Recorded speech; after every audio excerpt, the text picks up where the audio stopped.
افریقی ممالک کینیا کے شہر ممباسا اور گھانا کے شہر آکرا سمیت انچن ساؤتھ کوریا اور کولمبو سری لنکا میں مختلف شعبات و بزنس کمیونٹی سمیت مقامی عاشقان رسول کا مبلغین دعوت اسلامی کے ہمراہ نیکی کی دعوت عام کرنے کے لیے مدنی قافلے میں سفر ہوا۔ امیر اہل سنت کی دعاؤں سے حصہ پانے کے لیے مدنی قافلے میں سفر کی سعادت پانے والے عاشقان رسول کی درس و بیان کے علاوہ سنتیں، آداب اور دعائیں سیکھنے سکھانے کے حلقوں میں شرکت رہی۔ مبلغین دعوت اسلامی نے عاشقان رسول کو خوب نیکی کی دعوت عام کرنے اور دیگر اسلامی بھائیوں کو بھی نماز کی پابندی اور دعوت اسلامی کے 12 دینی کاموں میں عملی طور پر شرکت کروانے کا ذہن بھی دیا، جبکہ دوران مدنی قافلہ مختلف مقامات پر نیکی کی دعوت کے سلسلے بھی ہوئے۔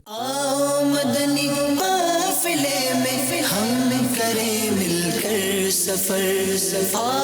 مدنی قافلے میں ہم کریں مل کر سفر، سنتیں سیکھیں گے کس میں انشاءاللہ سر بسر، مدنی قافلے میں ہم کریں مل کر سفر۔ مدنی چینل کے ناظرین، آپ بھی نیکی کی دعوت عام کرنے کے لیے مدنی قافلوں میں سفر کو اپنا معمول بنا لیجئے۔